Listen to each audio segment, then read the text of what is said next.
Hello everyone, this is Saptarshi here and welcome to our YouTube channel. So today we are going to discuss how we can use neural network to build a simple regression problem. And as the explanation given in last class, we are going to use Tensorflow and Keras instead of scalar. So Tensorflow works as a background and your Keras will be the front end with which we'll interact. Okay, like we interact with scalar. So as you know, this is a Jupyter notebook hosted in your regular Kaggle environment. The code will be available as a public notebook, so you can run on your own, do your own experiments. So let's start by doing some imports. Okay, and a couple of new things that we are going to do is we are going to import TensorFlow and we are going to import Keras. Okay, after that, let's import the data that we are going to use. Okay, and let's quickly look at some of the top rows of this data. So we can use a head command. So this is one of the most used commands for pandas. Yeah. So now each of the rows actually corresponds to one automobile or car. Okay. And this first field is the miles per gallon. Okay. Or the mileage of the car. So basically the problem is that given different characteristics of the car, you need to determine what is going to be the mileage of the car. How much mileage the car is going to give. All right. And you see that it is of course mileage is of course a numerical field, so it is a regression problem. Okay, so let's do some visualization using SNS or Seaborn. Okay, so this visualization is motivated from the TensorFlow documentation, and you must admit that this is a beautiful documentation. So the first one is mileage per mileage. Okay, so it's kind of autocorrelation. Now after that it is with the cylinders, and cylinders has kind of discrete values, so you can see that if cylinders are less, okay, so you have more miles per gallon. So this can give you some kind of intuition. All right. uh, okay, so let's now go and fix up our input and output. So you have already seen that there is one column which is the description of the car. If you look at the last column, okay, so basically that won't be useful for the model, so we'll drop that. So this is going to be our 0th column, and then I have 1 2 3 4 5 6 7, and in Python convention I will have to go up to 8, right? So x is going to be 1 to 8, and y is going to be the 0th column. So my x and y is set up. And like last class, I told you that for neural network, it is important that I keep the all inputs in the same range. Okay, so that's why we are going to scale the data. So scaling is done, and then we do our normal train test split as we do. So we are using a random state and a test size of 0.2.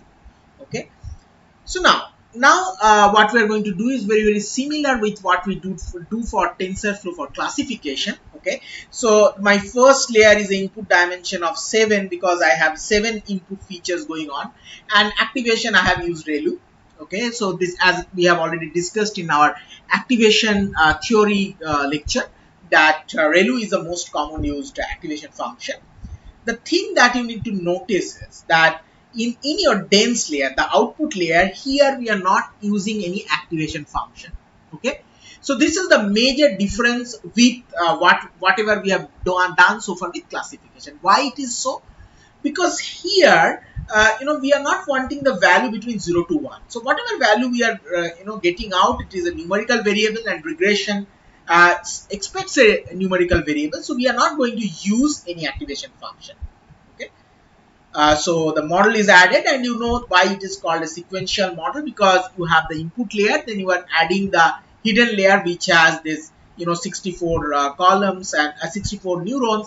Then I have another hidden layer, 64 neurons, and then finally the output layer. You can quickly visualize using this command. Okay, and you see that it tells that the first layer, the input layer, is a pass-through layer. So you have 7 inputs, and output is also 7. So from then you have the first hidden layer, so the 7 inputs goes and 64 output comes. Then you have another hidden layer where input is also 64 and output is also 64, and finally from this layer the input is 64 and output is 1. Okay, so this is a quick visualization.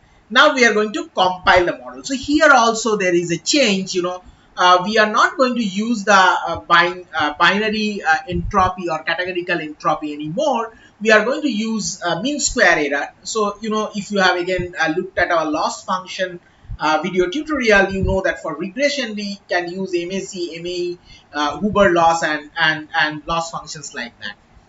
So optimizers, we have used here RMS prop instead of SGD. So we could have very well used SGD, and metrics MA is what we are going to just record when we run our model epoch by epoch.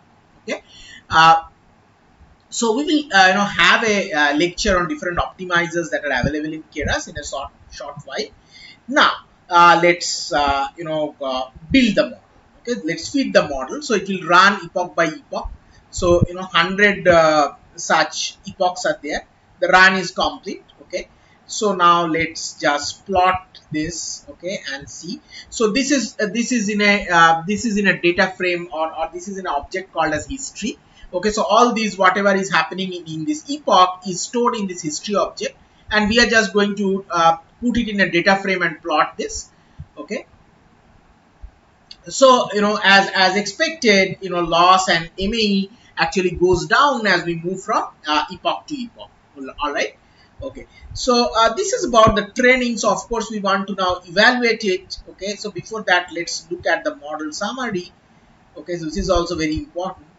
So this we already know, right? So we have the first input layer, and then you have the dense layers coming up, right? So hidden neurons has 64 hidden neurons. Then you have another hidden layer with 64 neurons, and then finally the dense layer. One of the important things I want you to pay attention to is that the total parameters is 4730, 4737, 4737. Whereas if I have just fit a linear regression model, I have 7 variables. So coefficient of the 7 variables and the intercept term, there would have been just 8 parameters. All right. So that's the reason these models are more and more tame to overfitting. So that's why we talk about so much of hyper tuning, so much of focus on optimization, random initialization, and all that.